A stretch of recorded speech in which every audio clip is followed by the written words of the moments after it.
बड़ी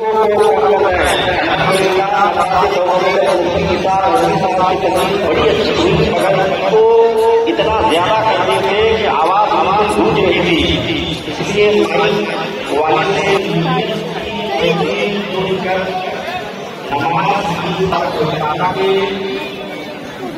इस इमाम के पीछे की तरफ अल्लाह और करते हैं कि जो गवर्नमेंट आते हैं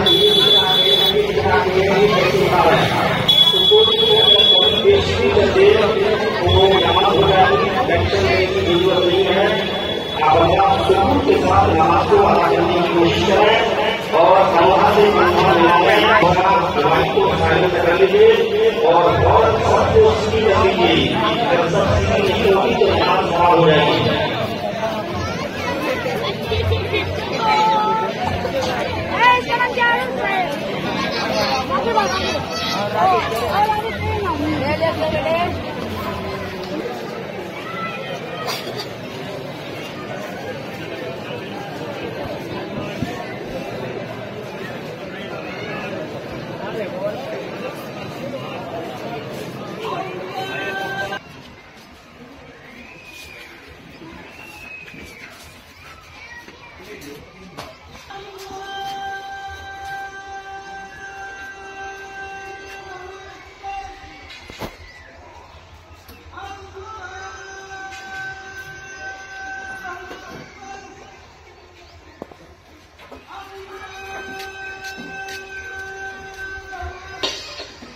إياك نعبد وإياك نستعين اهدنا الصراط المستقيم صراط الذين أنعمت عليهم غير المغضوب عليهم ولا الضالين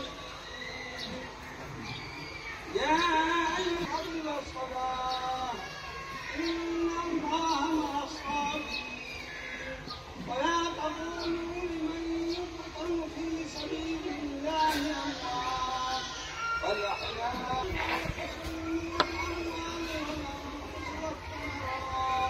وبشر الصابرين الذين إذا أصابتهم مصيبة قالوا إنا لله وإنا إليه راجعون. الله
মুসলমানদের দুটো বড় নামাজ হয়, একটা ঈদুল ফিতর 30 দিনের রোজা করার পর ঈদুল ফিতর নামাজ হয়। ঈদগাতে যায় নামাজ পড়ে, মসজিদে নামাজ পড়ে, আর পুরো দুনিয়াতে শান্তি ও আমনের জন্য দোয়া করে। আমরা ইসলামপুর বাসিন্দারাও আমরাও এরকম এই যে বছরের ইসলামের দুটা বড় পরব, একটা ঈদুল ফিতরের, একটা ঈদুল জোহা। ঈদুল জোহাটা হচ্ছে কোরবানির মাস, ত্যাগের মাস।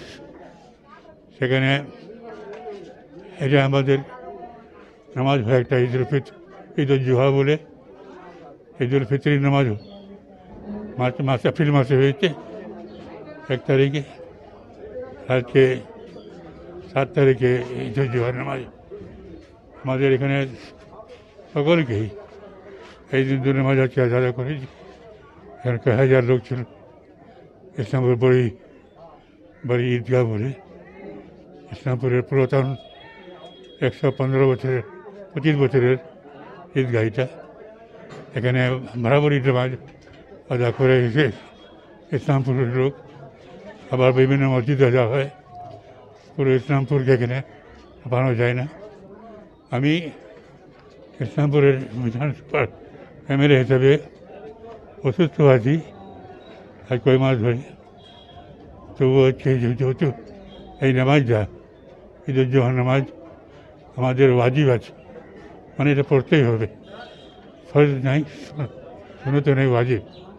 ওয়াজিব মানে এই নামাজটা আমাদের পড়তে হবে। এই জন্য আমি চলে আসলাম, আমার সমস্ত লোকের চলে আসছে মাজার করতে। আমার ঈদুল জোহা নামাজের আমি সকলকে শুভেচ্ছা জানাচ্ছি। আমার শুভেচ্ছা সবার কাছে যায়, সারা ইসলামপুর, সারা উত্তর বাংলা, সারা পশ্চিম বাংলা, সারা ভারতে আমাদের এই শুভেচ্ছা সারা সব মানুষের শান্তির জন্য হোক, সবাই আমানে থাক, শান্তিভাবে দিন কাটুক, এটাই আমার শুভেচ্ছা থাকলো। কি বলবেন মুখ্যমন্ত্রী মমতা ব্যানার্জিকে? মমতা ব্যানার্জি স্পেশালি উনি আমাদের 11 কোটি মানুষের উনি নিগরানি করেন। ওনাকেও আমি এত কষ্ট, সারা বাংলার বোঝ ওনার মাথায় আছে। ঠিক সুন্দরভাবে উনি এটাকে মানে সামলায় চলতে চান, আর খুব সাহসিক দিয়ে কাজ করে চলে যাচ্ছে, যে কারো কোনো কষ্ট নেই, সবাই শান্তিভাবে অমনে থাকে, লোকেরা সবাই নামাজ পড়তে পারে, এলাকার শান্তি রাখতে পারে।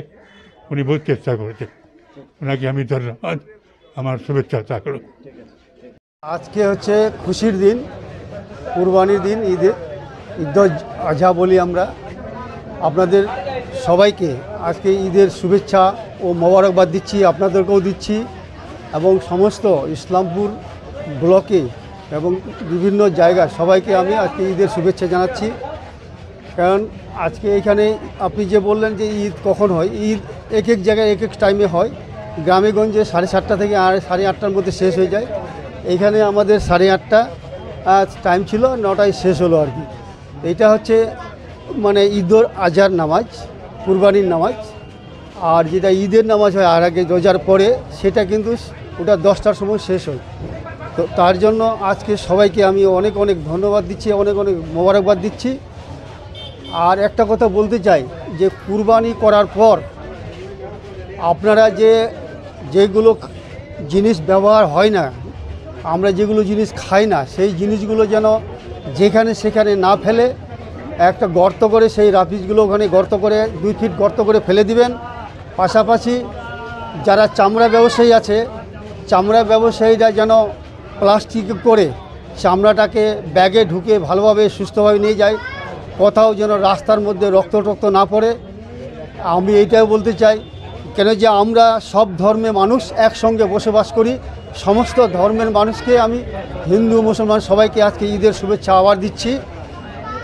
আর এই জন্য এটা সতর্ক থাকা দরকার, কেন যে এখানে প্রশাসন থেকে ওটা একটা পিস মিটিং হয়েছে যে আপনারা ঈদ পালন করুন, খুশিতে পালন করুন।